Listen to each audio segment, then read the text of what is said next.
আলহামদুলিল্লাহ, দয়াময় মেহেরবান মাহবুদ আল্লাহ রাব্বুল আলামিনের শুকরগুজার হচ্ছি যে আল্লাহ রাব্বুল আলামিন আমাদেরকে সাইয়্যিদুল আইয়াম জুমার দিনে আল্লাহ রাব্বুল আলামিনের ঘরে আল্লাহ রাব্বুল আলামিনের জিকির করার জন্য আগে ভাগে আসার বসার তৌফিক, যোগ্যতা, সুস্থতা, মন মানসিকতা, পরিবেশ পরিস্থিতি দান করেছেন।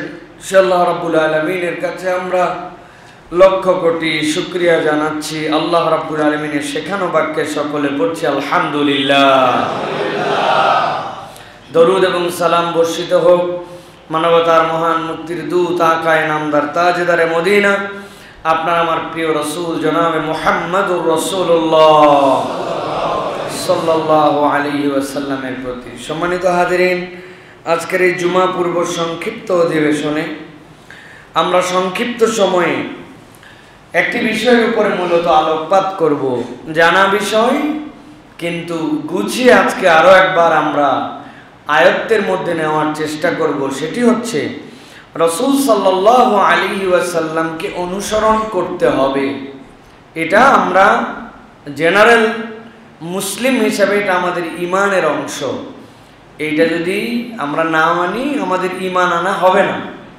কিন্তু নবী করিম সাল্লাল্লাহু আলাইহি ওয়াসাল্লামকে কেন অনুসরণ করতে হবে, ঠিক কি কি বিষয়ের আলোকে আল্লাহ রাব্বুল আলামিন নবীকে মহান চরিত্রের উপর অধিষ্ঠিত বলেছেন, কোরআন এবং হাদিসে এর সপক্ষের দলিলগুলো কি কি, আজকে আমরা এই বিষয়গুলি দেখার চেষ্টা করব। মূলত কোরআন এবং সুন্নাহ থেকে যতটুকু ধারণা পাওয়া যায় তাতে বোঝা যায় যে নবী করিম সাল্লাল্লাহু আলাইহি ওয়াসাল্লামের মধ্যে 15টি অনন্য দৃষ্টান্ত উপস্থাপনকারী বিষয় ছিল, যেই 15টি বিষয়ের কারণে নবীজি সাল্লাল্লাহু আলাইহি ওয়াসাল্লাম মহান চরিত্রে অধিষ্ঠিত এবং একমাত্র এই দুনিয়াতে অনুসরণযোগ্য। সুবহানাল্লাহ। এইগুলি প্রত্যেকটা পয়েন্ট যদি ডিটেইলস আলোচনা করা হয় তাহলে প্রত্যেকটা পয়েন্ট থেকে ঘন্টার পর ঘন্টা আলোচনা করা যাবে। কিন্তু আমি সংক্ষিপ্ত সময়ে আপনাদের কাছে বিষয়গুলি জাস্ট সিনপসিসের মতো করে তুলে ধরার চেষ্টা করব, যাতে করে আমাদের ঈমানের যে বিশ্বাস, ওই বিশ্বাসের জায়গাটা শানিত হয়। আমরা যেন এরকম মনে না হয় যে শুধুমাত্র নবীজিকে অনুসরণ করতে হবে, মানতে হবে, ভাবলাম আর চিন্তা করলাম যে ঠিক আছে আল্লাহ বলছেন, এর মধ্যে আমি থেকে গেলাম। বিষয়টি এরকম নয়, বরং আল্লাহ রাব্বুল আলামিনের কথার যৌক্তিকতায় কোরআন সুন্নাতে নবীজির এই আদর্শের অনুপম দৃষ্টান্ত আল্লাহ সংরক্ষণ করেছেন কিয়ামত পর্যন্ত, যাতে বান্দা ইতমিনানের সাথে কিয়ামত পর্যন্ত অনুসরণযোগ্য কেউ যদি থাকে তাহলে মুহাম্মদ সাল্লাল্লাহু আলাইহি সাল্লামকেই অনুসরণ করতে হবে। সুবহানাল্লাহ। আল্লাহ রাব্বুল আলামিন সূরা কলম, কোরআনের 68 নম্বর সূরা, এই সূরার মধ্যে আল্লাহ রাব্বুল আলামিন নবীজির ব্যাপারে কথা বলা শুরু করছেন। আল্লাহ রাব্বুল আলামিন কিয়ামত পর্যন্ত মানুষের জন্য বলছেন, ও দুনিয়ার মানুষ শোনো, নুন, আমি আল্লাহ রাব্বুল আলামিন একটা অক্ষর দিয়ে শুরু করলাম, যেই অক্ষরের সঠিক অর্থ তোমরা কেউ জানো না। আল্লাহ রাব্বুল আলামিন তোমাদেরকে অক্ষম করে দিলেন, তোমাদেরকে থামায় দিলেন। আল্লাহ বলছেন এমনভাবে থামালাম, এবার একটু দাঁড়াও, এবার তোমার জন্য পথ চলা শুরু করো, থামো, এবার তোমাকে পথটা দেখাই দিবে কোরআন। আল্লাহ রাব্বুল আলামিন বলছেন ওয়াল কলামি ওয়া মা ইয়াসতুরুন, আমি আল্লাহ রাব্বুল আলামিন কসম করলাম কলমের, আর এই কলম যা কিছু লেখে তার কসম করলাম। নবীজি সাল্লাল্লাহু আলাইহি সাল্লাম এই কলমের ব্যাখ্যা দিয়েছেন হাদিসের মধ্যে। আল্লাহ নবী সাল্লাল্লাহু আলাইহি সাল্লাম বলেছেন সৃষ্টি জগৎ সৃষ্টির আগে আল্লাহ রাব্বুল আলামিন কলম সৃষ্টি করেছেন, এরপরে রব ওই কলমকে লিখতে বলেছেন, কলম লিখেছে আল্লাহর নির্দেশে, যা যা ঘটবে সব লেখা আছে সৃষ্টি জগতের সৃষ্টির আগে। আল্লাহ বলছেন আমি রব হিসাবে কসম করলাম ওই কলমের, এবং সে যা কিছু লেখে তার কসম করে আমি বললাম।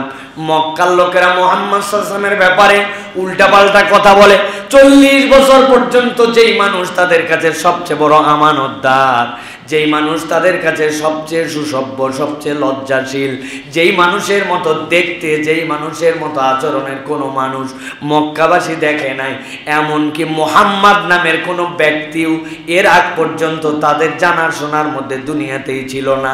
নামের দিকেও ব্যতিক্রম, আচরণেও ব্যতিক্রম, দেখতেও ব্যতিক্রম, বিশ্বাসযোগ্যতাতে ব্যতিক্রম। এমন এমন ফায়সালা মুহাম্মদ সাল্লাল্লাহু আলাইহি ওয়াসাল্লাম দিয়েছেন যেটা একজন কিশোর মানুষের কাছে কল্পনা করা যায় না। মক্কার গোত্রের অভাব নাই, খানায় কাবা নির্মাণ করলাম, যেই নির্মাণের সময় আল্লাহ নবী সাল্লাল্লাহু আলাইহি ওয়াসাল্লাম সহ তার বয়সী মানুষগুলা পাথরগুলা পরিভ্রমণ করে করে ওই খানা কাবায় পর্যন্ত পৌঁছায়।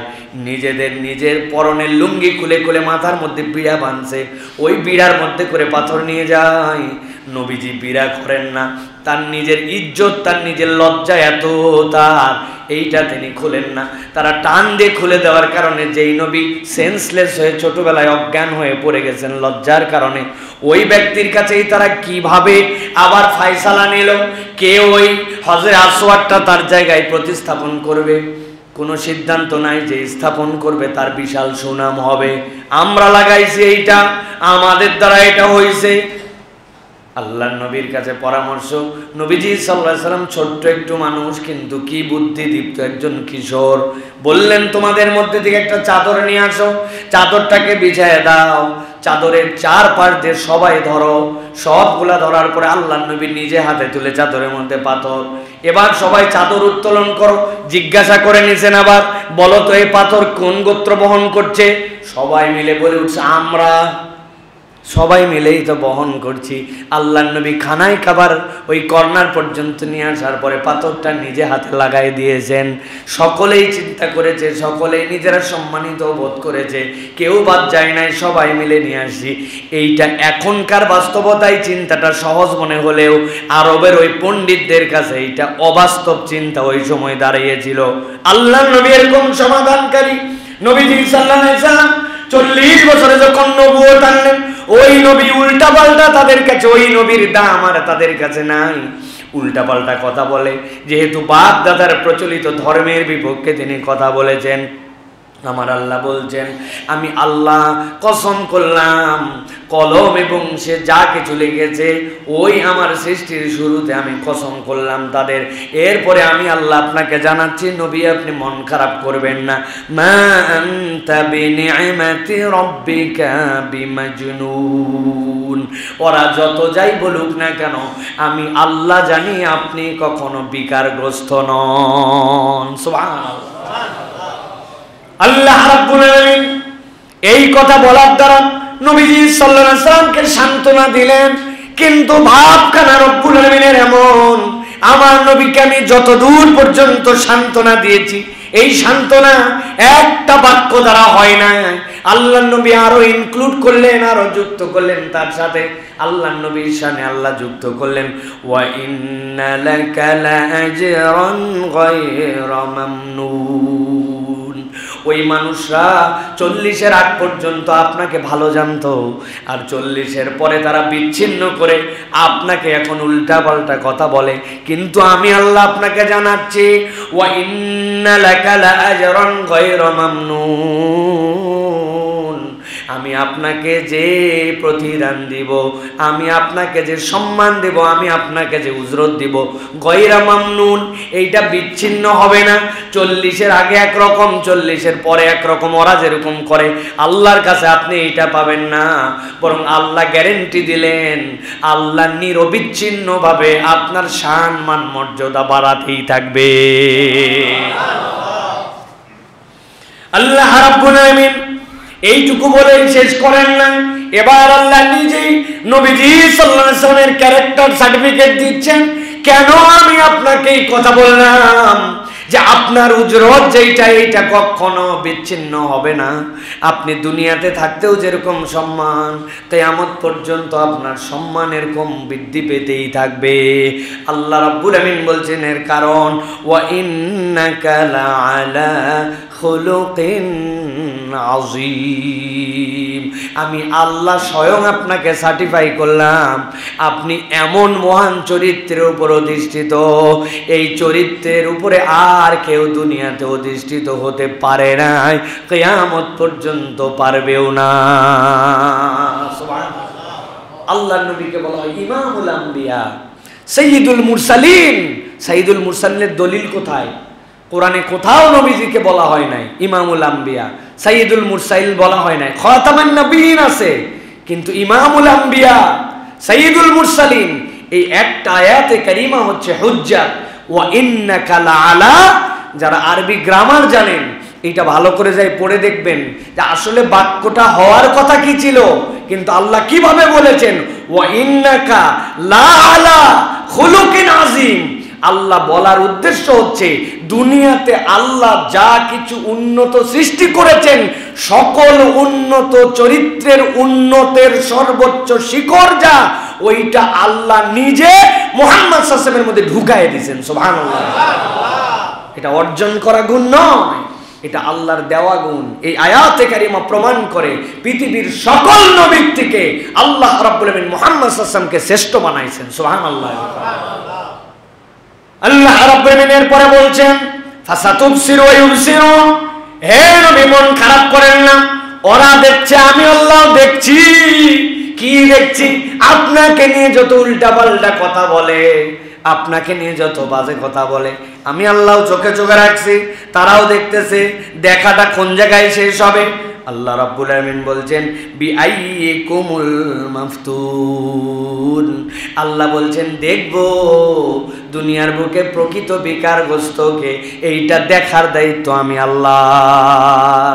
আল্লাহ রাব্বুল আলামিন বলছেন ইন্না রাব্বাকা হুয়া আ'লামু বিমান যাল্লা আন সাবিলিহি ওয়া হুয়া আ'লামু বিল মুহতাদিন। আল্লাহ রাব্বুল আলামিন জানেন তার রাস্তা থেকে মূলত কে পথভ্রষ্ট হয়ে গেছে আর হেদায়েত প্রাপ্ত কে। এটা দুনিয়ার কোনো মানদণ্ডে বিচার হবে না, বিচার হবে আল্লাহর মানদণ্ডে। অতএব নবী তাদের কথায় বিচলিত হবেন না, রব্বুল আলামিন সব অবজারভেশন করছেন। সুবহানাল্লাহ। এই আয়াতে কারিমা কিয়ামত পর্যন্ত ঈমানদারদের জন্য প্রেরণা, কিয়ামত পর্যন্ত মুমিনদের জন্য আল্লাহ রাব্বুল আলামিনের পক্ষ থেকে এর মধ্যে সূক্ষ্ম বাক্য ঢুকানো আছে। যুগে যুগে নবী বিরোধিতা হবে, যুগে যুগে রাসূল বিরোধিতা হবে, মোল্লা মুন্সি বলে নবীর সুন্নত পালন করলে গালাগালি করা হবে, নানানভাবে টিটকারি ক্রিটিসাইজ করা হবে, কিন্তু আল্লাহ যখন ধরবে তখন পালানোর জায়গা খুঁজে পাওয়া যাবে না। এটা রব্বুল আলামিনের ধরা। আল্লাহ রাব্বুল আলামিন বলছেন এই জন্য বিমান দাল্লা আন সাবিলি ওয়া হুয়া আ'লামু বিল মুহতাদিন, সঠিক রাস্তার উপরে কে আছে এটা আল্লাহ জানেন। এই জন্য কখনো নবী করিম সাল্লাল্লাহু আলাইহি ওয়াসাল্লামের অনুসরণে, তার সুন্নাত পালনে হীনমন্যতায় ভোগা যাবে না। আমাদের অনেক মাদ্রাসা পড়ুয়া ছেলেদের মধ্যে হীনমন্যতা আসছে। মাদ্রাসায় টুপি পরে, বাইরে পাঞ্জাবি পায়জামা পরে, বোঝাই যায় এই মোল্লা, কিন্তু টুপি খুলে পকেটে নিয়ে ঘুরে বেড়ায়, মনে করে আমি একটু আধুনিক হইছি। তুমি টুপি খুলে আধুনিক হতে পারো না। তোমার যত একটা র্যান্ডম প্র্যাকটিস হয়, এটা ধরে রেখেই তোমার সম্মান এবং মর্যাদা, ঠিক কিনা? অতএব এটা আপনাকে অনুভব করতে হবে। আল্লাহ রাব্বুল আলামিন বলছেন আমি দেখছি, আমি রাব্বুল আলামিন ওই দেখা। আল্লাহ সামি, আল্লাহ বাসির। আল্লাহ কি সামি মুহাম্মদ সাল্লাল্লাহু আলাইহি ওয়াসাল্লামের সময়ের জন্য, বাসির আল্লাহ কেবল ওই যুগের জন্য, নাকি আল্লাহ সর্বযুগের জন্য বাসির? তাহলে আল্লাহর এই আয়াতে কারিমা ফাসাতুবসিরু ওয়া ইউবসিরুন, তারাও দেখছে আমিও দেখছি। আল্লাহ রাব্বুল আলামিন এটা গ্যারান্টার হচ্ছেন। এই জন্য নবীর আদর্শ, নবী করিম সাল্লাল্লাহু আলাইহি ওয়াসাল্লামের মুহাব্বত, নবী করিম সাল্লাল্লাহু আলাইহি ওয়াসাল্লামকে আদর্শ মেনে নিয়ে যারা সামনে চলে, সামনে কিছু বাধা আসবে, বিপত্তি আসবে, টিটকারি আসবে, কিন্তু রব্বুল আলামিন বলছেন এতে টলে যাওয়ার কোনো কারণ নাই। আমি আল্লাহ জানি হেদায়েতের উপর কারা আছে, আর আমি রব বললাম ওই হেদায়েতের উপরে যারা প্রকৃত সফল কাম তারা। সুবহানাল্লাহ। আল্লাহ এই জন্য নবীকে বলছেন ফালা তুতিল মুকাদ্দিবিন, মিথ্যাবাদীদেরকে অনুসরণ করার কোনো দরকার নাই, মিথ্যাবাদীদেরকে অনুসরণ করার কোনো দরকার নাই। ফালা তুতিল মুকাদ্দিবিন, মুকাদ্দিব কারা?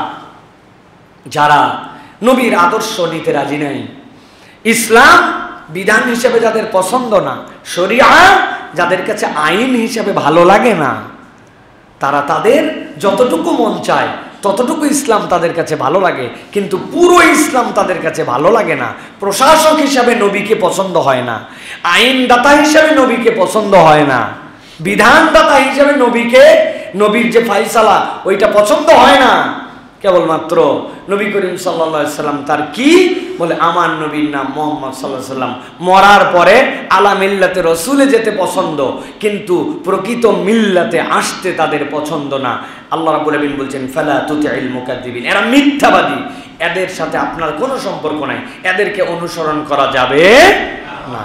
প্রিয় ভাইয়েরা, আলোচনা দীর্ঘ, এই জন্য সংক্ষিপ্ত সময় আপনাদের কাছে বলি। প্রিয় ভাইয়েরা, খুলুক আজিম, এটা খুব চিন্তা করা কথা এগুলি, অতএব আপনারা ভেবে চিন্তে একটু মনে রাখার চেষ্টা করেন। প্রিয় ভাইরা, খুলুকে আজিম, খুলুকে আজিমের মধ্যে আসলে কি আছে? খুলুকে আজিমের মধ্যে আল্লাহ রাব্বুল আলামিন 60টা দিকের ইন্ডিকেশন দিয়েছেন। এই খুলুকে আজিম, 1 নম্বর নবী করিম সাল্লাল্লাহু আলাইহি ওয়াসাল্লামের চরিত্রে যে খুলুকে আজিম। কেন? কোরআন যে বিষয়ে কঠোর, নবীজি সেই বিষয়ে কঠোর। কোরআন যে বিষয়ে সন্তুষ্ট, আল্লাহর নবী ওই বিষয়ে সন্তুষ্ট। স্বভাবগতভাবেই আল্লাহর নবী সাল্লাল্লাহু আলাইহি ওয়াসাল্লাম শালীন। হাট বাজার হয় হট্টগোল নবী করিম সাল্লাল্লাহু আলাইহি ওয়াসাল্লামের স্বভাবে ছিল না।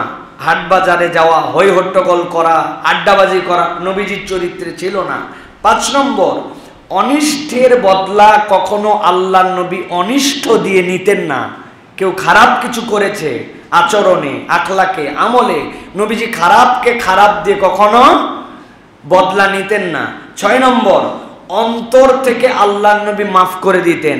7 নম্বর, যেটি মাফ করতেন ওই ক্ষমার সুলভ আচরণটা তার বাহ্যিক আচরণেও প্রকাশ পেত।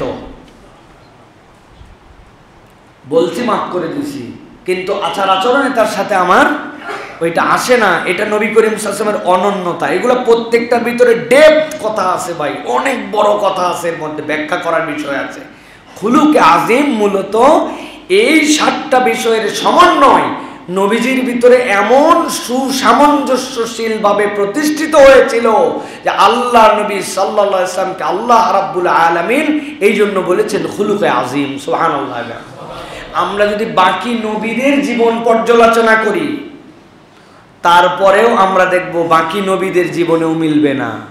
আল্লাহ বলছেন ওয়াজান্নুন ইয যাহাবা মুগাদিবা, হযরত ইউনূস আলাইহিস সালাম রাগ করে চলে গেলেন। এটার ব্যাখ্যা কি? আল্লাহ ইউনূস আলাইহিস সালামকে যেতে বলেন নাই, কিন্তু উম্মতের আচার আচরণ দেখে তিনি চলে গেলেন। তার মানে কিতাব তাকে বলছে যে আল্লাহ রাব্বুল আলামিন তাকে বের হতে বলেন নাই, কিন্তু উনি চলে গেছেন। কিন্তু নবীজির জীবনে একটাও ঘটনা নাই। আল্লাহর কিতাব যে বিষয়ের উপরে কঠোর, নবী কঠোর। আল্লাহর কিতাব যে বিষয়ের উপরে সন্তুষ্ট, নবী ওই বিধানের উপরে সন্তুষ্ট। সুবহানাল্লাহ।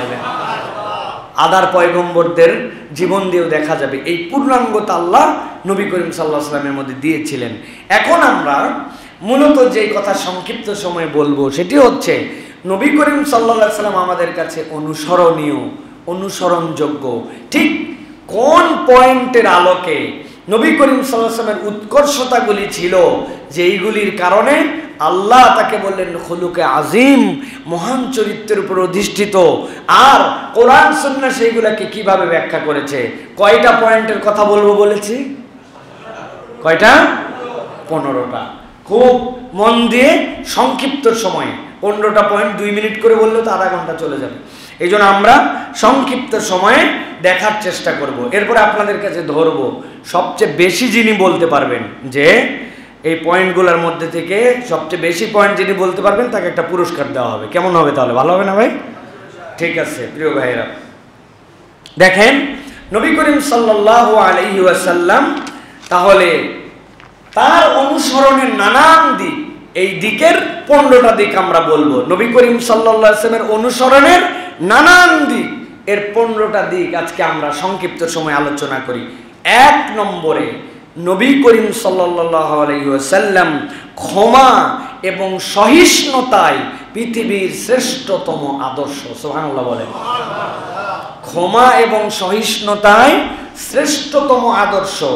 আল্লাহ রাব্বুল আলামিন সূরা আলে ইমরান কোরআনের 3 নম্বর সূরা 159 নম্বর আয়াতের মধ্যে বলছেন, ফাবিমা রাহমাতিম মিনাল্লাহি লিনতা লাহুম ওয়ালাউ কুনতা ফাযযান গালিযাল কলবি লানফাদ্দু মিন হাওলিক।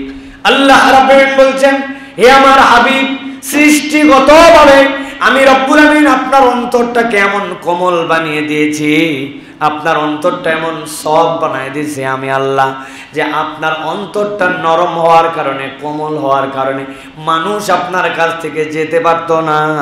যেই মানুষরা একজন আরেকজনকে বলতো কোরআন শোনো না, ওই রাত্রেবেলা সকলে সকলকে ওয়াজ করে, রাত্রেবেলা আবার সবাই আপনার কোরআন শোনার জন্য আসতো। নবীজি সাল্লাল্লাহু আলাইহি ওয়াসাল্লাম আল্লাহ রাব্বুল আমিন বলছেন, ওয়ালাউ কুনতা ফাযযান গালিযাল কলব, আপনার অন্তরটা যদি কঠোর হতো, আপনি যদি অসহিষ্ণু হতেন, মানুষ আপনার পাশ থেকে সরে যেত। আল্লাহ রাব্বুল আমিন আপনাকে এমন কোমল অন্তর দান করেছিলেন, ওই অন্তরের কোমলতার কারণে মানুষ আপনার সাথে লেগেছিল। সুবহানাল্লাহ। সহিষ্ণু মানুষ। নবীজি সাল্লাল্লাহু আলাইহি ওয়াসাল্লাম আনাস ইবনে মালিক রাদিয়াল্লাহু তাআলা বলছেন, আমি নবীজির সাথে ভ্রমণ করছিলাম, এমন সময় এক লোক নবীজির কাছে আসলো, আর নবীজির কাঁধে তখন একটা মোটা কাপড় নাজরানি চাদর ছিল। ওই লোক এসে নবীজিকে এমন টান দিয়েছে, নবীজি উল্টা দিক ছিলেন, সামনে দিকে ঘুরে গেছেন আর ঘাটটা ছিঁড়ে গেছে। আমি দেখলাম কাপড়ের পাড় নবীজির কাঁধ ছিঁড়ে বসে গেছে, কিন্তু নবীজি তার দিকে ঘুরলেন আর সে বলল, হে মুহাম্মদ, তোমার সম্পদ থেকে, তোমার কাছে থাকা মাল থেকে আমার অভাব, আমাকে কিছু দাও। নবীজি ফিরে তার দিকে হেসে দিলেন আর হেসে তাকে বললেন, এই তোমাদের যারা মালের দায়িত্বে আছে একে কিছু দিয়ে দাও। সুবহানাল্লাহ। হযরত আনাস বলছেন, এর চেয়ে সহনশীল আচরণ দুনিয়ার বুকে আর কেউ করতে পারতো না। অন্যের এই আচরণ দেখে আমরা সহ্য করতে পারি নাই, আর নবী সহ্য করে তার দিকে হেসে দিয়েছেন। প্রিয় ভাইয়েরা, এটা হচ্ছে নবী করিম সাল্লাল্লাহু আলাইহি ওয়াসাল্লামের সহনশীলতা। আপনি যদি সহনশীলতায় কাউকে আদর্শ মানতে চান, আপনি যদি একজন সহনশীল মানুষ হতে চান, মুহাম্মদ সাল্লাল্লাহু আলাইহি ওয়াসাল্লামের জীবনী পড়া, অধ্যয়ন করা, অনুসরণ ছাড়া আপনি প্রকৃত সহনশীলতা এবং প্রকৃত আপনি ক্ষমা কোনো জায়গায় কখনো করতে পারবেন না। এটা রাসূলুল্লাহ সাল্লাল্লাহু আলাইহি ওয়াসাল্লামের আদর্শের 1 নম্বর। 2 নম্বর, হায়া এবং লজ্জায় তিনি আদর্শ। নবীজির থেকে বড় লজ্জাশীল পৃথিবীতে আর কেউ ছিল না। সাহাবায়ে কেরাম বলছেন, নবীজির লজ্জা কুমারী একজন নারী, কেবল সে তার যৌবন প্রাপ্ত হচ্ছে, এই সময় মেয়েরা গুটায় যায়, লজ্জাশীল হয়। কুমারী নারীর থেকেও নবীজির লজ্জাশীলতা বেশি ছিল। সাহাবায়ে কেরাম বলছেন, নবীজি যদি কোনো কিছু অপছন্দ করতেন, তার মুখের দিকে তাকালেই আমরা বুঝে ফেলতাম যে নবীজি এই বিষয় অপছন্দ করছেন। তার চেহারাটা লজ্জাশীলতায় ভরে যেত। সুবহানাল্লাহ। বলেন তো, আমাদের সমাজে সবচেয়ে বড় অভাব এখন কিসের? হায়া। সুন্দর কথা বলছেন। কিসের অভাব? লজ্জা আমাদের উঠে গেছে। আগে মানুষ বলতো না ভাই চক্ষু লজ্জা। চক্ষু লজ্জা মানে কি ভাই? ভিতরে লজ্জা না পালেও লোকের কারণেও একটা লজ্জা পেতে হতো। এখন আমরা এমন অসভ্য হয়েছি, রাস্তাঘাটে যেরকম কুকুর তার সঙ্গীর সাথে আচরণ করে, মানুষ এখন রাস্তাঘাটে তার সঙ্গীর সাথে এরকম আচরণ করতেছে। ঠিক কি না? এই যে বেহায়া, এই লজ্জাহীনতা, এটা হচ্ছে আমাদের জন্য বিরাট বড় অধঃপতনের কারণ। সুতরাং নবী করিম সাল্লাল্লাহু আলাইহি ওয়াসাল্লাম দুনিয়ার শ্রেষ্ঠ লজ্জাশীল মানুষ ছিলেন। 3 নম্বরে, দয়া এবং স্নেহ।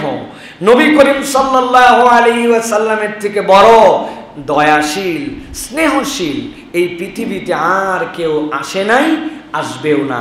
এর সাক্ষ্য কে দিচ্ছে? আল্লাহ রাব্বুল আলামিন সূরা আম্বিয়ার মধ্যে বলেছেন, ওয়ামা আরসালনাকা ইল্লা রাহমাতাল লিল আলামিন, আমি আপনাকে হে নবী কুল কায়নাতের জন্য রহমত স্বরূপ প্রেরণ করেছি। সুবহানাল্লাহ। নবী করিম সাল্লাল্লাহু আলাইহি ওয়াসাল্লাম কুল কায়নাতের জন্য রহমত স্বরূপ। একটা উট বাঁধা ছিল, নবী করিম সাল্লাল্লাহু আলাইহি ওয়াসাল্লাম পাশ দিয়ে যাওয়ার সময় থমকে দাঁড়িয়েছেন। তারপরে মালিককে ডাক দিছে, নাই মালিক, কে উটের মালিককে? বলে তোমার উট আমার কাছে বিচার দিয়েছে, আল্লাহ উটের ভাষা আমাকে বোঝার যোগ্যতা দিয়েছেন। উট বলেছে তুমি যা পরিশ্রম করাও সে অনুযায়ী তাকে খেতে দাও না, কথা ঠিক? সাহাবী মাথা নিচু করে ফেলছে, আল্লাহু আকবার। তাহলে একটা উট পর্যন্ত নবী করিম সাল্লাল্লাহু আলাইহি ওয়াসাল্লামকে রহমত মনে করে তার কাছে অভিযোগ দায়ের করেছে, আল্লাহু আকবার। নবীজি কেবল মানুষের জন্য রহমত নয়, নবী করিম সাল্লাল্লাহু আলাইহি ওয়াসাল্লাম প্রাণীকুলের জন্য রহমত। নবীজি নিষেধ করেছেন তুমি তোমার পাখির ছানাগুলিকে মা থেকে বিচ্ছিন্ন করো না। মানুষ যেরকম তার মা থেকে ছানাকে বিচ্ছিন্ন করলে সন্তানকে ব্যথা পায়, পাখিও ব্যথা পায়, যাও ছানাগুলোকে তার মায়ের কাছে দিয়ে আসো। একটা ছোট্ট পাখি যিনি বিশ্ব নবী, তিনি ওই পাখিটার খবরও রেখেছেন, সুবহানাল্লাহ। নবী করিম সাল্লাল্লাহু আলাইহি ওয়াসাল্লাম বলেছেন একটা ডাল অযথায় ছিঁড়ো না, অযথায় ভেঙো না, কেননা ওটা একটা জীব, ওটার একটা জীবন আছে। ইউসাব্বিহু লিল্লাহি মা ফিস সামাওয়াতি ওয়াল আরদ, আসমান জমিনে যা কিছু আছে সব আল্লাহর তাসবিহ করে। তাহলে তুমি ওই তাসবিহরত একটা জিনিস তোমার প্রয়োজনহীন কেন ছিঁড়লে, কেন ভাঙলে? আল্লাহ নবী সাল্লাল্লাহু আলাইহি ওয়াসাল্লাম নির্দেশনা দিয়েছেন। আধুনিক পরিবেশবাদীরা আমাদেরকে পরিবেশবাদ শিখায়, আর নবী 1500 বছর আগে পরিবেশবিদ্যা শিখায় গেছেন। যেই জায়গায় গাছ ওঠে না, যেই মরুভূমিতে গাছ লাগানো ডিফিকাল্ট, আল্লাহ নবী বলছেন তোমার হাতে একটা গাছের চারা আছে আর তুমি দেখতেছো কিয়ামত হয়ে যাচ্ছে, অনুভব করতে পারছো এই তো কিয়ামত হয়ে যাবে। নবীজি বলছেন কিয়ামত হয়ে যাচ্ছে দেখছো কিন্তু হয় নাই, তারপরে আমি নবী নির্দেশ দিলাম গাছের চারাটা রোপণ করে তারপরে আসো। মনে করো না কিয়ামত হচ্ছে, গাছ লাগায় কি হবে? এখনকার লোক গাছ লাগাতে বলে, আর নবীজি 1450 বছর আগে এই পৃথিবীর সুন্দর ধরাধামের এই ইকোসিস্টেমকে ঠিক রাখার জন্য এই রকম দায়িত্বহীন ঘোষণা আল্লাহ নবী দিয়ে গেছেন, সুবহানাল্লাহ, রহমাতাল্লিল আলামিন। আপনি তো আপনার নবীর এই জিনিসগুলোও হাইলাইট করতে পারেন যে নবী সাল্লাল্লাহু আলাইহি ওয়াসাল্লাম পরিবেশবাদী হিসাবে কেমন ছিলেন, পরিবেশের জন্য নবীজির কি দিক নির্দেশনা ছিল, তিনি পরিবেশের দিক দিয়ে প্রাণীর জন্য কিরকম রহমাতাল্লিল আলামিন। তোমার টাকায় কিনা তোমার অস্ত্র দিয়ে জবাই করবে, নবীজি বলছেন হাল্লা হাদাত্তা সাফরাতাক, এই বেকুব তুমি তোমার অস্ত্রটা একটু তীক্ষ্ণ ধার করে নিতে পারো না? একটা প্রাণীকে কয়বার হত্যা করবে তুমি? মানে এমন একটা অস্ত্র নিছো ওটা খালি ফোসাচ্ছ তুমি, কাটে না। নবীজি বলছেন তীক্ষ্ণ ধার জবাই করবে, দ্রুত সময় যেন জবাই হয়, কষ্ট যেন কম পায়। প্রাণী আপনার স্বার্থে খাবেন, কিন্তু তার জন্য মানবিকতা শিখাইয়েছেন তিনি মুহাম্মদুর রাসূলুল্লাহ।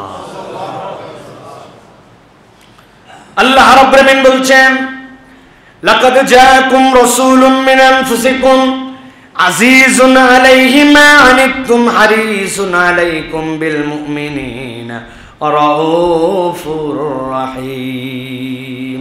তালেবে ইলমদেরকে পড়া দিলাম, সূরা তওবার এই আয়াতটা ভালো করে যে পড়ে দেখবেন, এর থেকে নবীজির ব্যাপারে আবেদনশীল কথা কোরআনের দ্বিতীয়টা আছে কিনা আমার জানা নাই, আমার জ্ঞান সীমিত, কিন্তু তারপরেও যেটা বুঝেছি আল্লাহ নবীর ব্যাপারে আল্লাহ কি বলেছেন জানেন? এখানে আল্লাহ বলছেন লাকাদ জাআকুম রাসূলুম মিন আনফুসিকুম, মুহাম্মদ মুস্তাফা সাল্লাল্লাহু আলাইহি ওয়াসাল্লাম আসমান থেকে নেমে আসেন নাই, ফেরেশতাদের মধ্য থেকেও আসেন নাই, তিনি তোমাদের মধ্য থেকে এসেছেন।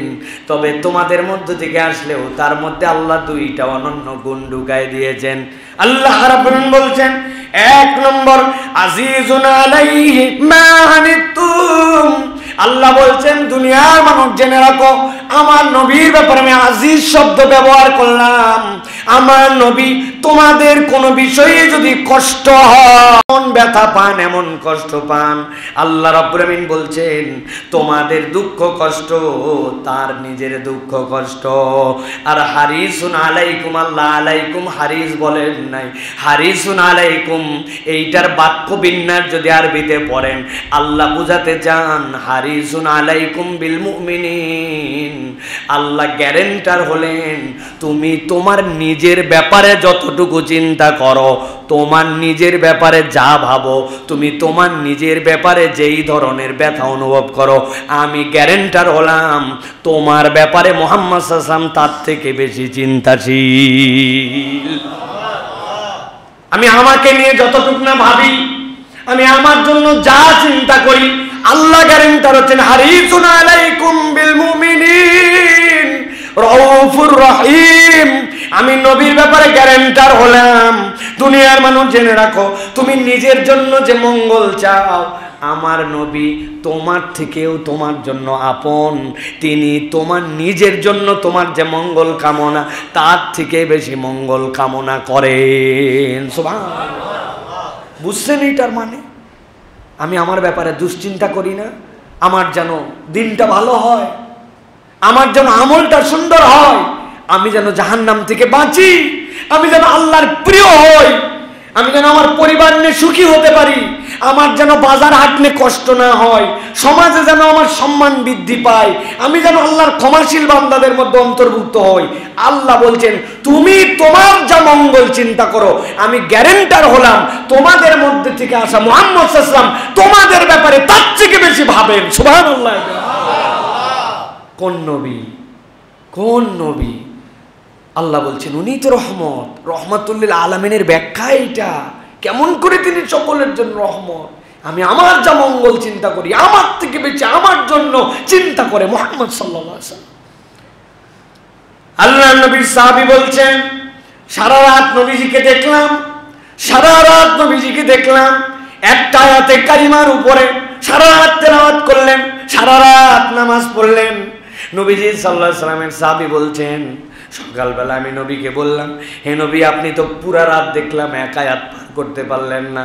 ইন তুআযিবহুম ফাইন্নাহুম ইবাদাক ওয়া ইন তাগফির লাহুম ফাইন্নাকা আনতাল আজিজুল হাকীম। এই রব, আপনি যদি তাদেরকে শাস্তি দেন, ওরা আপনার বান্দা, আর আপনি যদি তাদেরকে মাফ করে দেন, আপনাকে ধরার মতো কেউ নাই। সাহাবী বলছেন সারা রাত আল্লাহর নবীকে আয়াতে কারিমা পড়তে শুনলাম, সকালবেলা নবীজিকে যেই না বলেছি, নবীজি বললেন আমি আমার উম্মত নিয়ে চিন্তা করলাম, সারা রাত আল্লাহর কাছে আরজি দিয়েছি, এমন সিজদা এমন রুকু এক আয়াতে কারিমা দিয়ে পুরা নামাজ তার শেষ হয়ে গেছে। সকালবেলা আমার রব আমাকে জানিয়েছেন আমি আল্লাহর কাছে বলেছিলাম ইন্নী সাআলতুশ শাফাআত লি উম্মতি, আমি আমার উম্মতের জন্য শাফাত চাইছি। আল্লাহ আমাকে গ্যারান্টি দিয়েছেন ওয়াহিয়া নাইলাতুল লিমান লা ইউশরিক বিল্লাহ। হে নবী জান, আপনাকে পারমিশন দেওয়া হলো, আপনার কোন উম্মত যদি আল্লাহর সাথে কেবল শিরিক না করে, যার ব্যাপারে যা সুপারিশ করবেন আমি আল্লাহ শুনে নিব। ওই নবী রহমাতুল্লিল আলামিন, তার থেকে বড় দয়াশীল দয়াদ্র আর কেউ নাই। দয়া স্নেহে যিনি শেষ ভরপুর, তাহলে তার উম্মত তার কতটুকু অংশ নিজেদের জন্য ধারণ করার জন্য চেষ্টা করতে হবে। এইটা গেল 3 নম্বর প্রিয় ভাইয়েরা।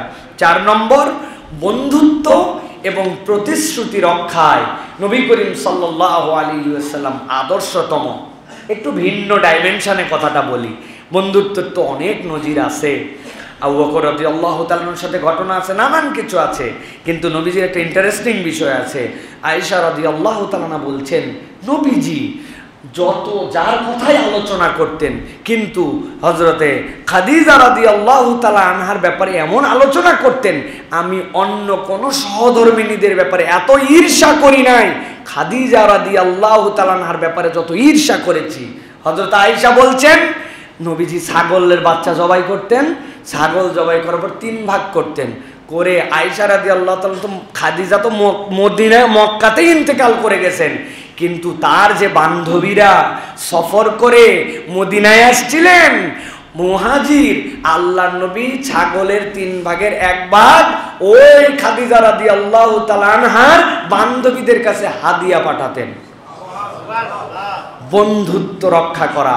আয়েশা সিদ্দিকা রাদিয়াল্লাহু তাআলা রাগে একদিন বলছেন আপনি মহিলা মানে একজন পাইছেন, খালি খাদিজা আর খাদিজা। নবীজি হেসে দিয়ে বলছেন ইন্নাহা কানাত ওয়া কানাত ওয়া কানা লি মিনহা ওয়ালাদ। বলছে আমি মনে করলাম এইটা বলার জ্বালা নবীজি দমে যাবেন, উল্টা দেখে তিনি বলছেন ইন্নাহা কানাত, খাদিজা তো এরকম ছিল, আহা খাদিজা এরকম ছিল, আরো দেখি বলেন নবীজি। শেষে বলছেন আয়েশা জেনে রাখো আমার সব সন্তানগুলি খাদিজা থেকে। সুবহানাল্লাহ। এই যে স্ত্রী চলে গেছেন, তার বন্ধুত্ব যাদের সাথে ছিল সেই পর্যন্ত তিনি এটা মেনটেন করেছেন। সুবহানাল্লাহ বলবেন না? আর আপনার আমার টাকা নিয়ে আমাদের স্ত্রীরা তাদের তো বেশিরভাগ কামাই করে না, সংসার করে, যে একটু টাকা দেন, একটু বাপের বাড়ি পাঠায়, ওটাই পাঠায়, এমন আমরা ঘাটতেরার মতো মাঝে মাঝে আচরণ করি। এটা ভালো আচরণ না। স্ত্রীরা অনেক সময় ঘাটতেরা আচরণ করেন, এটাও অন্যায়। স্বামীর কথা শোনাকে তারা কোনো দায়িত্ববোধের মধ্যেই নেন না। স্বামীর অবাধ্যতা, স্বামীর কথা না শোনা, এটা হচ্ছে এখনকার একটা স্মার্ট নারীর পরিচায়ক, ঠিক না ভাই? আমার বর যাই বলুক, আমি ড্যাম কেয়ার ভাবি, সত্যি আপনার মতো সাহসী মহিলা হয় না। কোরআন সুন্নাহর ভাষায় আপনার মতো বেয়াদব মহিলা হয় না। এটা সবচেয়ে বড় বেয়াদব। কারণ আপনার স্বামী তত্ত্বাবধায়ক, টিম লিডার, কওয়ামুন আলান নিসা, আল্লাহ তাকে দায়িত্বশীল বানিয়েছেন। আপনি তার বিরোধিতা করেন কারণে অকারণে, হ্যাঁ, কোরআন সুন্নাহর নির্দেশের বাহিরে আপনি বিরোধিতা করতেই পারেন। আপনাকে বলছে রাখো তোমার পর্দা, বিয়ে বাড়িতে যাচ্ছি, উন্মুক্ত চলো, এই বিরোধিতা করা ফরজ। আমি বিয়ে বাড়ি যাব না, পর্দা করেই যাব, এর নাম না পজিটিভ বিরোধিতা। আপনি না উল্টা বিরোধিতা করেন, আপনার আচার আচরণে স্বামীর মনে কষ্ট দেন, এটা ঠিক না। স্বামী স্ত্রী দুইজনের মধ্যে যে সম্পর্ক, এই যে নবী করিম সাল্লাল্লাহু আলাইহি ওয়াসাল্লাম থেকে স্ত্রীর বান্ধবীর মূল্যায়ন করে, কেমন স্বামী! সুবহানাল্লাহ। হ্যাঁ, এই সৌহার্দ্য আমাদের মধ্যে দরকার। স্বামী স্ত্রীর মধ্যে অবাধ্যতা নয়, বাড়াবাড়ি নয়, স্বামীর কথা শোনা। আপনি মনে করছেন আনস্মার্টনেস, আপনি জানেনই না যে আপনার মধ্যে আল্লাহ রাব্বুল আলামিন খায়ের এবং বরকত রেখেছেন এই কথা শোনার মধ্যে। আল্লাহ রাব্বুল আলামিন এর মধ্যে মাওয়াদ্দাহ রেখেছেন, এর মধ্যে আল্লাহ রাব্বুল আলামিন পারস্পরিক বোঝাবুঝির জায়গা রেখেছেন। নবী করিম সাল্লাল্লাহু আলাইহি ওয়াসাল্লাম গারে হেরা থেকে আসলেন, আসার পরে জ্বর এসে গেল, জ্বর আসার পরে খাদিজা রাদিয়াল্লাহু তাআলা আনহা খাবার পৌঁছায় দিয়ে আসতেন। এটা একটা আলাদা বিষয়। 55 বছরের একজন প্রৌঢ়া মহিলা 8 কিলোমিটার রাস্তা ভেদ করে যে নবীজিকে খাবার পৌঁছায় দিয়ে আসতেন, যেখানে উঠতে আমাদের মতো এরকম ফ্রেশ ব্লাড, এইরকম পাওয়ালা মানুষের 1 ঘন্টা লাগে, উঠা যায় না, হাফসায় যায়, সেখানে তিনি খাবার পৌঁছাতেন। আয়েশা রাদিয়াল্লাহু তাআলা, খাদিজা রাদিয়াল্লাহু তাআলার কাছে নবীজি যখন আসলেন, যখন ভয় পেলেন, কাঁপতেছেন, খাদিজা রাদিয়াল্লাহু তাআলা কি বলেছিলেন আর আমরা হলে কি বলতাম? তোমাকে আগেই বলছি, আন্দাজে অন্ধকারে যায় বসে থাকা লাগবে। কি দুঃখে, কে এমন সমাজ সংস্কারক হয়ে গেছে একবারে, ওই জায়গায় যায় বসে থাকা লাগবে। হবেই তো এরকম, তোমাকে যে বাঘ খায়নি তাই তো বেশি। কি আমাদের স্ত্রীদের কথার যে ধরন, বাজার থেকে আসার সময় ম্যাচ মিস করলে, হ্যাঁ, চায়ের পাতি মিস করলে, সরিষার তেল মিস করলে যে ঝাড়ি, তো এই লোক 15 বছরেই কাজ করতেছেন, অথচ কি বলতেছেন? আরে আপনি চিন্তা করেন, ওয়াল্লাহি লা ইউখজিকাল্লাহ, আল্লাহর কসম করে আমি খাদিজা বলতেছি, আল্লাহ আপনার কোনো ক্ষতি করতেই পারেন না। কসম করে বললাম, এটা কেবল কসম না, বিশ্বাস আছে আমার। আপনি এতিমদের খবর নেন, আত্মীয়তার সম্পর্ক রক্ষা করেন, আপনি মানুষকে মেহমানদারি করেন। যেই লোক মানুষ খাওয়ায়, আত্মীয়তার সম্পর্ক রক্ষা করে, এতিমদের সাথে সম্পর্ক রাখে, আল্লাহ ওই লোকের ক্ষতি করবেন। যদি আল্লাহ ওই লোকের ক্ষতি করেন, ওটা আমার আল্লাহই না। আল্লাহু আকবার। এক কথায় নবীজির কলিজা ঠান্ডা। শোন, এখন আমার ভাই, স্বাস্থ্য ভাই, বিখ্যাত পণ্ডিত আছে, ওর কাছে নিয়ে যাব, এখন আপনি হারাম করেন। আল্লাহু আকবার। এই যে মাওয়াদ্দাতা ওয়া রাহমা, এটা হচ্ছে স্বামী স্ত্রীর সম্পর্ক। আমাদের এটা উঠে গেছে ভাই। আমাদের এই স্নেহ, এই ভালোবাসা, সান্ত্বনা, উপযুক্ত সময় উপযুক্ত কথা বলা, এটা আমাদের উঠে গেছে। আবার অনেকে আছে স্ত্রীর উপরে খেউ উপরে উঠে, একটু কিছু বললেই মনে হয় যেন কুকুর আচার আচরণে। বউ কিছু বলে, তুমি কি বোঝা, বেকুব কথা, তুমি কি বুঝো। এই যে তুমি কি বুঝো বলে একটা মানুষকে আন্ডার এস্টিমেট করে ফেললেন, অথচ উনি আপনার সহধর্মিণী, উনি আপনার সাথী, উনি আপনার সন্তানের মা, আপনার বাড়ির দায়িত্বশীলা, তাকে আপনি মূল্যায়নও করলেন না। তো আপনি মানুষকে যদি মূল্যায়ন না করেন, আপনি মূল্যায়ন পাবেন কেমন করে? ঠিক না? এই দুটার মধ্যে আপনার চেক অ্যান্ড ব্যালেন্স লাগবে। বলেন তো, বর্তমান পৃথিবীতে পশ্চিমাদের সবচেয়ে বড় ষড়যন্ত্রের নাম কি বলেন? জি না, সবচেয়ে বড় ষড়যন্ত্রের নাম মুসলমানদের পরিবার। ওদের পরিবার নাই, ওদের কোনো পারিবারিক ভিত্তি নাই, ওদের সংস্কৃতি ধ্বংস হয়ে যাচ্ছে। স্বামী স্ত্রীর সম্পর্ক নাই, বিয়ে করে না, বাচ্চা নেয় না, লিপ্ট টুগেদার করে, কয়দিন সম্পর্ক রেখে ছেড়ে দেয়, যা ইচ্ছা তাই, অজাচার অনাচার। অজাচার মানে বোঝেন? অজাচার মানে হচ্ছে স্বামী স্ত্রী অন্য হতে পারে, ভাই বোনের মধ্যেও সম্পর্ক হয়, ছেলে আর মায়ের মধ্যেও সম্পর্ক হয়। জেনা ব্যভিচার না, এটা অজাচার। তাদের পরিবার শেষ। আর মুসলমানের কিচ্ছু নাই, একমাত্র পরিবার টিকে আছে। কি বলি তো অনেক বৃদ্ধাশ্রমের গল্পের পার্সেন্টেজ কতটুকু? কয় বাপ মাকে ফেলে দিছে, রিক্সা চালায়, কষ্টের কাজ করে, তাও বাপ মারে দেখে, সাধ্যের মধ্যে যতটুক পারে দেখে। এখন পর্যন্ত আমাদের পরিবার আছে, আর ওদের চিন্তা হচ্ছে এই পরিবার শেষ করে দিতে পারলে অসভ্যতা ঢুকানো যাবে, অধর্ম ঢুকানো যাবে, কালচার তাদেরকে নষ্ট করে দেওয়া যাবে। এই জন্য আমাদের টার্গেট করছে তারা পরিবার। এই জন্য এখানে LGBTQ ঢুকাতে চাই, সমকামিতা ঢুকাতে চাই, বেহায়াপনা ঢুকাতে চাই, লাভ ঢুকাতে চাই, এখানে আপনার আমার মধ্যে থেকে বিবাহ বহির্ভূত সম্পর্ক ঢুকাতে চাই, প্রেম ঢুকাতে চাই, ভ্যালেন্টাইন ঢুকাতে চাই। একমাত্র টার্গেট আমাদের পরিবার, ঠিক কিনা? সাবধান হন। এই পরিবারের বন্ধন একটা অন্যতম ভালোবাসার পরিবার। ওরা দেখলে ঈর্ষান্বিত হয়। অনেক নন মুসলিম মুসলমান হয়েছে, মুসলমান একটা ফ্যামিলি, তাদের পাশে থেকেছে 20 বছর, কিচ্ছু না। যে জিজ্ঞাসা করছে আমাদের এই পরিবার তোমাদের পাশে আছে, কোনোদিন তোমাদের মধ্যে মারামারি ঝগড়াঝাটি, একজন আরেকজনকে বাড়িতে বের করে লুকাই দিল, এগুলো হয় না কেন? আর আমাদের প্রত্যেক শনিবারের থেকে মারামারি শুরু হয়। এই মদ খেয়ে এসে একদল মারামারি করে, ফাটাফাটি করে, একে বাদ দেয়, তাকে বাদ দেয়। আমাদের বলছে এটাই হচ্ছে বিউটি অফ ইসলাম, যে সব কিছুর পরেও আমরা সম্পর্ক কখনো কাট আপ করে দেই না। সব থাকবে, মান অভিমান কষ্ট, কিন্তু পরিবারের শেষ পর্যন্ত আবার আশ্রয় নিয়ে থাকবে। ওটার বেজ ইসলাম, ওটার বেজ ধর্ম, আর তোমাদের ওইটাই নাই। এইগুলা দেখে, এই শান্তির সুবাস দেখে তারা ইসলাম গ্রহণ করে। আপনি মনে করেন জাপান অনেক উন্নত কান্ট্রি, জাপানে তো আমি গেছি, এ মাথা থেকে ও মাথা পর্যন্ত জাপান ঘুরে দেখছি। এত তাদের দীর্ঘ হায়াত, দীর্ঘ বয়স, তাদের মৃত্যু সবচেয়ে বড়, সারা পৃথিবীর মধ্যে সবচেয়ে বড় তাদের এখন কি বলে গড় আয়ু। কিন্তু আপনি গড় আয়ুর হিস্ট্রি জানেন, কিন্তু গড় আত্মহত্যার হিস্ট্রি জানেন? তাদের সবচেয়ে বেশি মরে কারা? সরকারের কাছে আবেদন করে আমাকে মাইরে ফেলো। কারণ কি? পরিবার নাই, এত কামাই রুজি সব করে, নাতি নাই, পুত্র নাই, সন্তান নাই, স্বামী নাই, নিজের মতো নিজে অ্যালোন। আর আমাদের যত বুড়া, যত দাদা, যত নানা, তত তার সাথে লিঙ্ক আপ। নাতি ঠেলায় নানার সুখ হয় না, বলে বাবা আমার অসুখ, বাবা এত জ্বালাস না, তোর একটু ফাঁকে যা। আর ওরা লোক টেনে খুঁজে পায় না। কি এই বন্ধন, এই পরিবার, এটা স্নেহ, মায়া, ভালোবাসা দিয়ে, এইটার বন্ধুত্ব এবং প্রতিশ্রুতি রক্ষায় মুহাম্মদ সাল্লাল্লাহু আলাইহি ওয়াসাল্লাম ইউনিক আদর্শ। সুবহানাল্লাহ।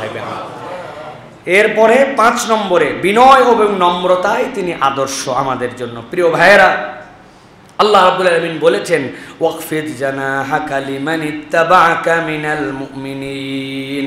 কোরআনের 26 নম্বর সূরা, সূরা শুআরা 215 নম্বর আয়াত আল্লাহ বলছেন, হে নবী, মুমিনদের জন্য পাখি যেরকম তার ছানাগুলাকে রক্ষার জন্য বৃষ্টি থেকে, রোদ থেকে, ঝড় থেকে, চিল থেকে বাঁচানোর জন্য মুরগি যেরকম তার বাচ্চাগুলাকে কোলের মধ্যে নিয়ে থাকে, আল্লাহ রাব্বুল আলামিন বলছেন ওয়াকফিদ জানাহাকা লিমানিত্তাবাআকা মিনাল মুমিনিন। আপনার দায়িত্ব হচ্ছে মুমিনদের মধ্যে থেকে যারা আপনার অনুসরণ করে, আপনি তাদের জন্য আপনার ডানাগুলাকে নরম করে দেন। সুবহানাল্লাহ। নবী করিম সাল্লাল্লাহু আলাইহি ওয়াসাল্লামের জন্য বিনয় এবং নম্রতায় আদর্শ ছিলেন, তার থেকে বিনয়ী কেউ নাই। আমি 10টা পয়েন্ট বের করছি যে নবী করিম সাল্লাল্লাহু আলাইহি ওয়াসাল্লামের বিনয় বুঝবো কেমন করে, যে নবীজি বিনয়ী ছিলেন মুখে মুখে। আমাদের বিনয়ের তো 2টা ধরন, উপরে উপরে বিনয়, ভিতরে কোনো বিনয় নাই। ইমাম ইবনুল কাইয়িম এই জন্য বলছেন, এখান থেকে তোমরা বাঁচো। দুনিয়ার সবচেয়ে ভয়ঙ্কর বিনয় যেখানে অন্তর হালে না, বাহিরে হালে। হুজুরের সাথে দেখা হয়েছে, এমপি সাহেবের সাথে দেখা হয়েছে, ভালো একজন লোকের সাথে দেখা হয়েছে যার পাওয়ার আছে, ভাই কেমন আছেন আপনি, এমন মানে কাজু মাজু হইয়ে, উপরে কাজু মাজু কিন্তু ভিতরটা ভিতর হালে নাই, আছে না ভাই? ভিতরটার মধ্যে কোনো বিনয় নাই, ওটা লৌকিকতার বিনয়। এই বিনয় সবচেয়ে ভয়ঙ্কর। এই জন্য ভিতর বাহির যেন এক হয়। ভিতরে অহমে ভরা, ভাবে ভরা, ভিতরটা হালে নাই, কিন্তু আপনি মনে করছেন বিনয়ী হয়ে গেছেন। এই জন্য নবীজির বিনয় দেখেন। আমি আপনাদের কাছে পয়েন্টে বলি, নবী করিম সাল্লাল্লাহু আলাইহি ওয়াসাল্লাম গাধার পিঠে উঠতেন। গাধার পিঠে সচরাচর কোন রয়্যাল মানুষজন উঠতো না। নবীজি গাধার পিঠে উঠতেন। গরিব এবং এতিমদের সাথে নবীজি ঘোরাফেরা করতেন। এরপরে মানুষের জানাজা, সেটা যে ব্যক্তিরই হোক, নেতা মরছে যান, জেনারেল পিপুল আপনি যান না, নবীজি জেনারেলি জানাজায় যেতেন, অসুস্থদের খোঁজ খবর নিতেন, এতিমদের প্রয়োজন অনুযায়ী সাহায্য করতেন। এরপরে নবী করিম সাল্লাল্লাহু আলাইহি ওয়াসাল্লাম তালি দেওয়া কাপড়ও পরেছেন, জোড়া দেওয়া কাপড়ও পরেছেন। নবী করিম সাল্লাল্লাহু আলাইহি ওয়াসাল্লাম আগে সালাম দিতেন। নিজের জুতাও প্রয়োজনে নিজে সেলাই করেছেন। অন্যের প্রয়োজনে, নিজের দরকার নাই কিন্তু ডাকছে, নবীজি অন্যের প্রয়োজনে চলে গেছেন। ছাগলের দুধ নিজে দহন করতেন। নবীজি বিনয়ী কেবল মুখে ছিলেন না, আচরণে এগুলো প্রমাণ করে দিয়েছেন। সুবহানাল্লাহ। প্রিয় ভাইয়েরা, 6 নম্বরে নবী করিম সাল্লাল্লাহু আলাইহি ওয়াসাল্লাম বীরত্বেও আদর্শ ছিলেন। সংক্ষেপে বলি, দীর্ঘ কথা এগুলি। বদরের দিনে নবী করিম সাল্লাল্লাহু আলাইহি ওয়াসাল্লামের ব্যাপারে বলা হচ্ছে, আল্লাহর নবী আগের রাত্রে যেরকম দোয়া করেছিলেন, ঠিক পরের দিন নবীজি সকলের সামনে এবং মুশরিকদের সবচেয়ে কাছাকাছি থেকে নবী করিম সাল্লাল্লাহু আলাইহি ওয়াসাল্লাম যুদ্ধ করেছেন। সাহসিকতায়, বীরত্বে নবী করিম সাল্লাল্লাহু আলাইহি ওয়াসাল্লামের কাছাকাছি কেউ ছিল না। যুদ্ধের প্রচণ্ডতার দিনে সাহাবীরা বলছেন, যখন আমরা হিমশিম খেয়ে যেতাম, তখন জানো কি তোমরা যে আমরা আত্মরক্ষার জন্য কার পিছে যাইতাম? নবীকে তখন সামনে দিয়ে দিতাম। আমরা আত্মরক্ষার জন্য পিছনে যেতাম, কেননা তিনি ছিলেন পাহাড়ের থেকে বড় সাহসী, সাগরের থেকে বড় দিলওয়ালা। সুবহানাল্লাহ। নবীজির বীরত্ব ছিল এইরকম। মদিনার পাশে একবার প্রচন্ড আওয়াজ হলো, সবাই আওয়াজের উৎসর দিকে দৌড়াচ্ছে। যখন সকলেই যাচ্ছে, যাওয়ার সময় দেখলো নবীজি ঘুরে আসতেছেন। বলে, এই থামো, কই যাও? বলে, ইয়া রাসূলুল্লাহ, বিশাল আওয়াজ। বলে, আমি ওই জায়গার থেকে আসছি, চিন্তা করো না, ভয় পেও না, তোমরা শান্ত হয়ে যাও।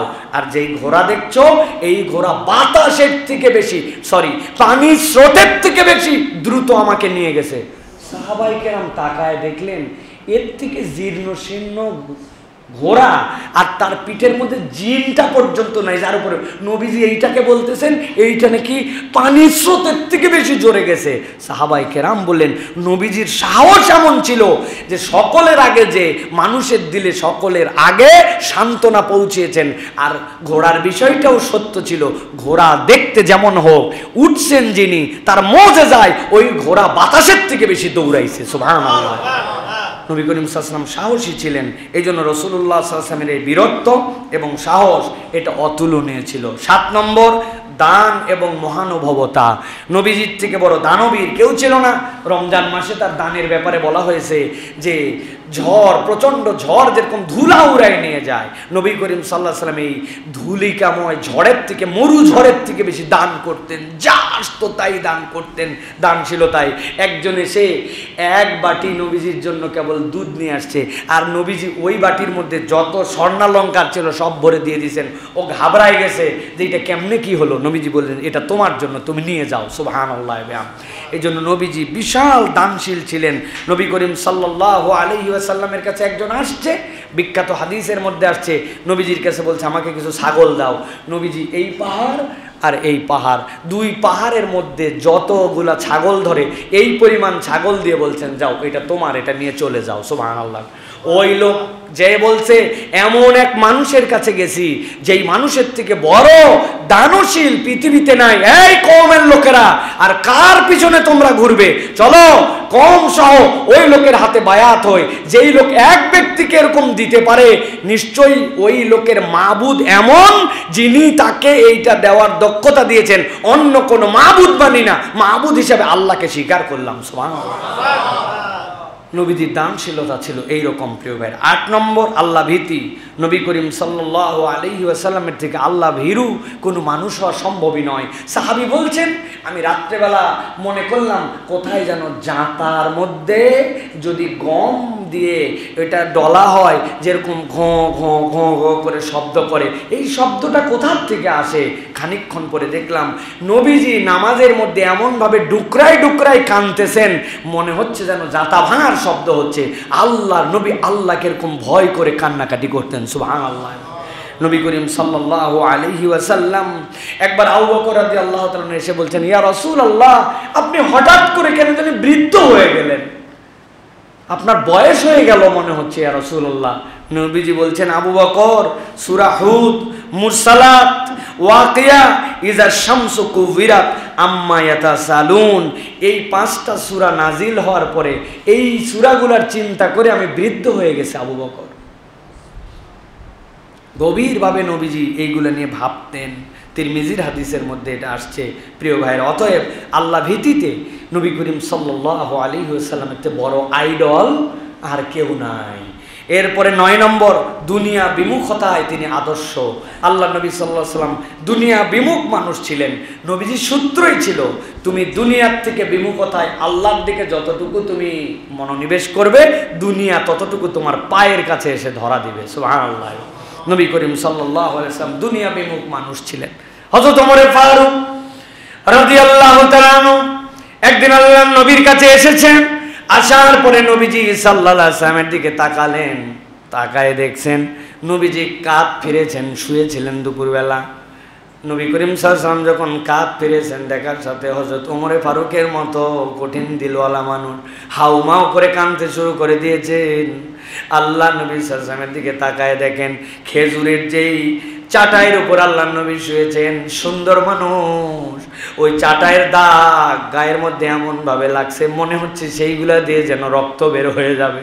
হযরত ওমর ফারুক হাউমাউ করে কাঁদতেছেন, ইয়া রাসূলুল্লাহ, ইয়া হাবিবাল্লাহ, ওই যে কাইসার, ওই যে রোম, ওই যে পারস্যের যারা অধিপতি, তাদের কত সুখ, তাদের কত আরাম, আর আপনি তো আমাদের কাছে আল্লাহর পক্ষ থেকে পয়গম্বর, আপনার এত কষ্ট। হযরত ওমর ফারুকের এই কান্না দেখে হযরত ওমর ফারুকের কান্না দেখে নবীজি তাকে উত্তর দিচ্ছেন, ওমর কাঁদো কেন? আমি তোমার কাছে একটা কথা জিজ্ঞাসা করতে চাই, বলো তো, ওদের জন্যই দুনিয়া আর আমাদের জন্য পরকাল, তাহলে আমি কি পরকাল বাদ দিয়ে দুনিয়ার দিকে মুখ ফিরাবো নাকি? ওমর কান্নার কোনো কারণ নাই, দুনিয়ার এই সাময়িক কষ্টের পরে আল্লাহ পরকাল আমাদের জন্য লিখে রেখেছে। নবীজি সাল্লাল্লাহু আলাইহি ওয়াসাল্লাম এই দুনিয়া বিমুখ ছিলেন।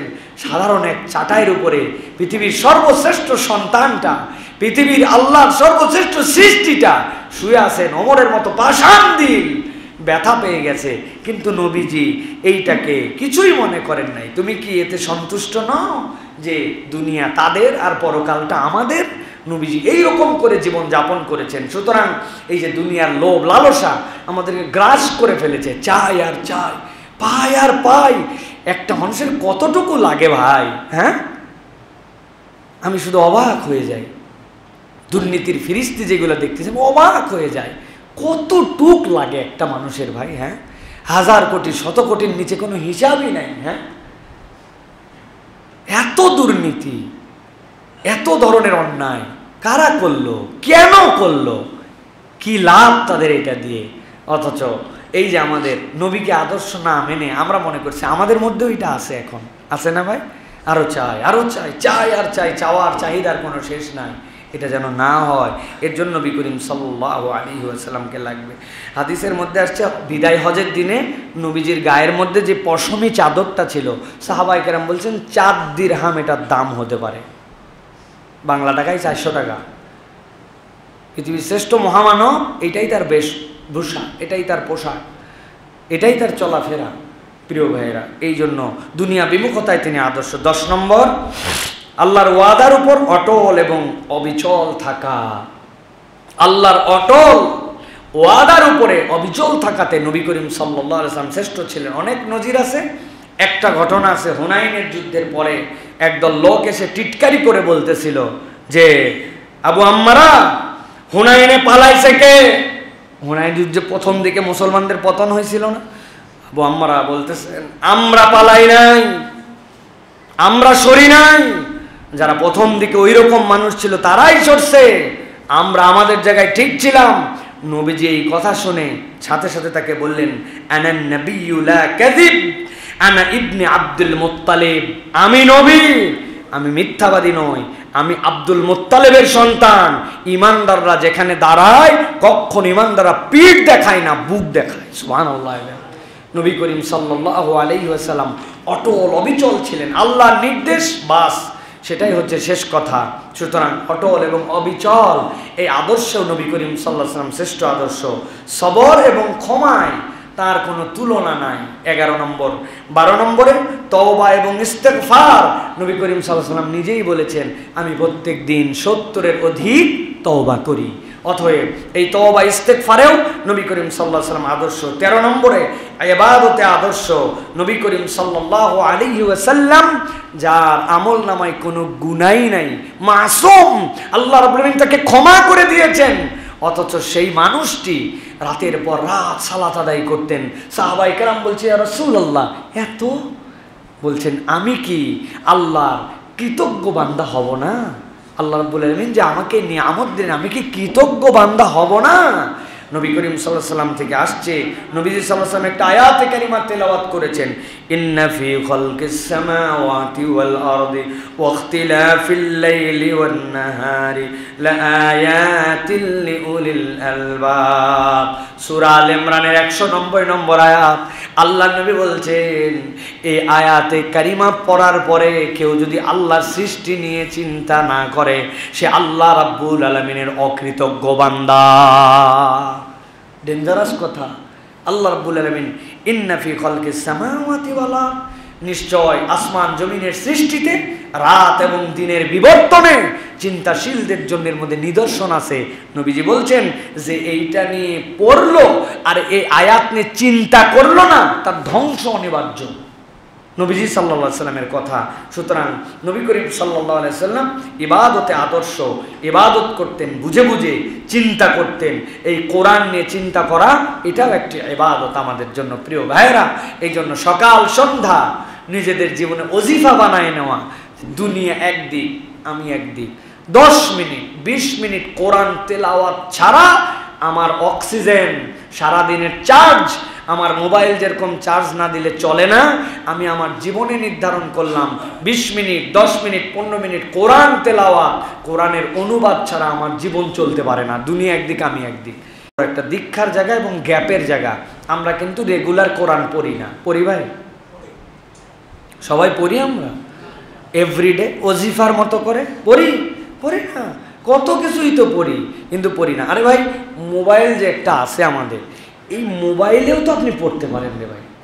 হ্যাঁ, সারাদিন না আমরা মোনাজাতের মতো মোবাইল ধরে রাখলাম, তো এই 10 মিনিট তো এখানেও পড়তে পারি, 10 মিনিট এখান থেকে অনুবাদ করতে পারি। কত কিছু দেখলাম। তা আমাদের কবে থেকে এই সিদ্ধান্ত নিব ভাইজান? ইনশাল্লাহ আগামী রমজান থেকে আমরা সিদ্ধান্ত নেব, তাই তো না? রমজান থেকে পারবো না আমরা, ঈদের পরের থেকে যখন ফ্রি হব তখন থেকে ইনশাল্লাহ।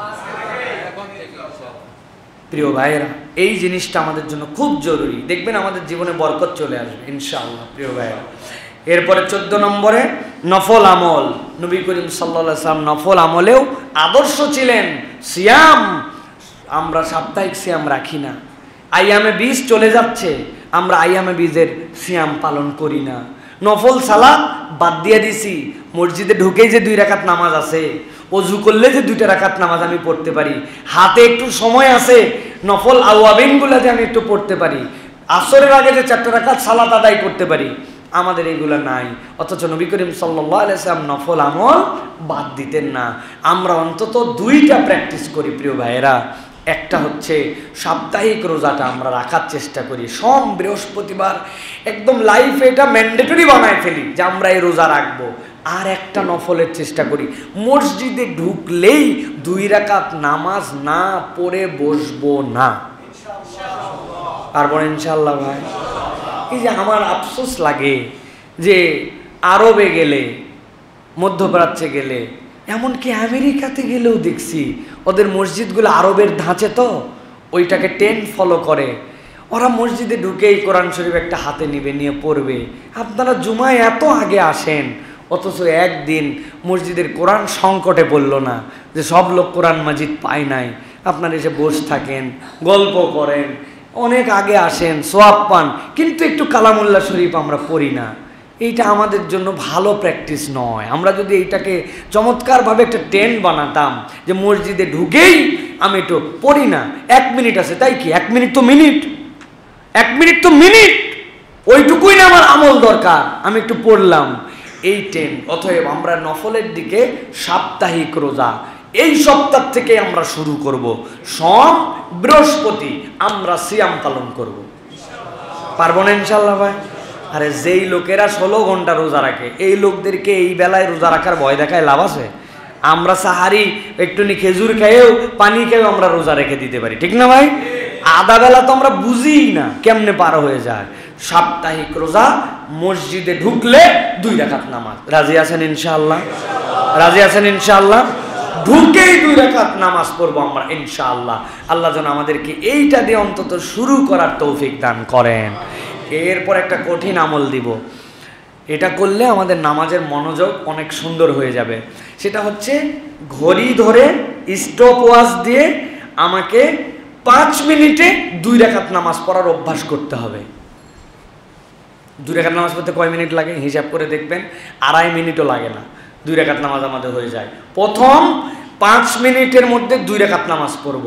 আমার যেন 5 মিনিটের কম না হয়, আস্তে আস্তে করে এটাকে বাড়াবো। 5 মিনিটে 2 রাকাত নামাজ। কিভাবে হবে? রুকু, সেজদা, সেজদার থেকে ওঠা বসা, এই তাসবিহাতগুলো বাড়িয়ে পড়তে হবে, আর সূরা কেরাতগুলো একটু দীর্ঘ করতে হবে। আমার ঘড়ির কাঁটা ধরে 5 মিনিটের নিচে 2 রাকাত নামাজ হবে না। দেখে নিব নামাজের শুরুতে ঘড়ি দেখে নামাজ, নামাজের মধ্যে তার ঘড়ি দেখবো না, নামাজের শেষে মিলাই দেখবো, আরে 4 মিনিটে কেন শেষ হলো, আমারটা যেন 5 মিনিটের উপরে যায়। 5 মিনিটের উপর আপনি কি করবেন? হুদা দাঁড়ায় থাকবেন না। নামাজের মধ্যে আলাম তারা কাইফা ফাআলা রাব্বিকা ওয়াসাবিল ফিল পড়ছেন, পড়ে দেখছেন যে তাড়াহুড়া হয়ে যাচ্ছে, ঠিক আছে, পরের সূরাও পড়েন, লিলাফি কুরাইশ পড়েন, আরাইতাল্লাযী পড়েন, পড়ার পরে দ্বিতীয় রাকাতে ইজাজা পড়েন, তাব্বাত ইয়াদা পড়েন, কুল হুয়াল্লাহ পড়েন, 1 রাকাতে 3 সূরা, পরের রাকাতে 3 সূরা, রুকুর মধ্যে 7টা তাসবিহ পড়েন, ওঠার পরে পূর্ণ দোয়া পড়েন, এরপরে সিজদায় যায় 7 তাসবিহ পড়েন, 9 বার পড়েন, 11 বার পড়েন। 5 মিনিটের নিচে নামাজ হবে না। নবীজি নফল সালাতগুলো দীর্ঘ করতেন। অতএব এইভাবে যদি করি তাহলে আল্লাহ নবীর আইডল আমাদের মধ্যে ফায়েজ এবং বরকত আসবে ইনশাআল্লাহ। সর্বশেষ বলবো নবীজির তিলাওয়াত। নবী করিম সাল্লাল্লাহু আলাইহি ওয়াসাল্লাম তিলাওয়াতেও আদর্শ ছিলেন।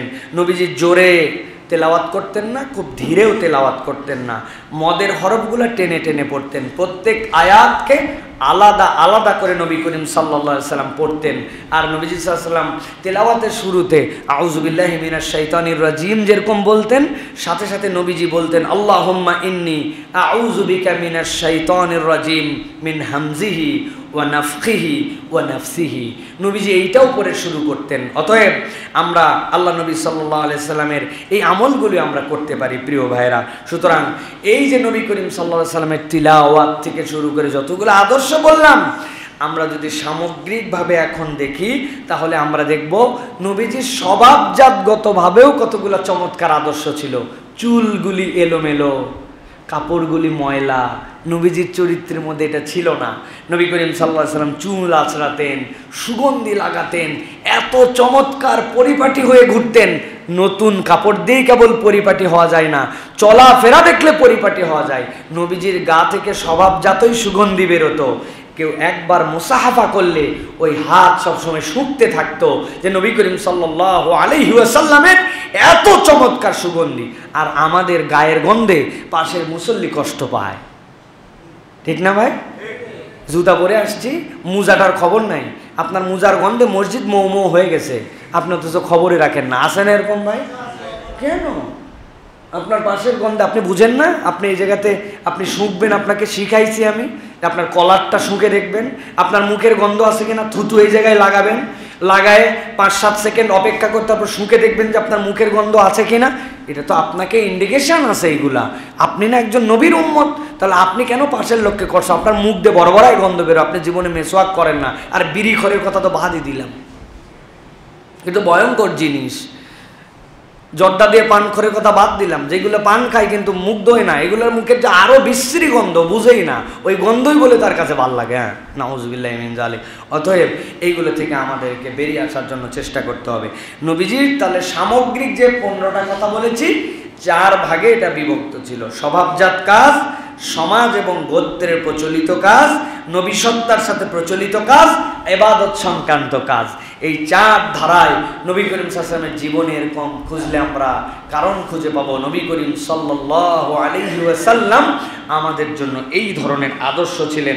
আমরা আল্লাহর কাছে দোয়া করি, আল্লাহ এই গুণাগুণগুলি আমাদেরকে নবীকে আদর্শ মেনে ধারণ করার মতো তৌফিক দান করো।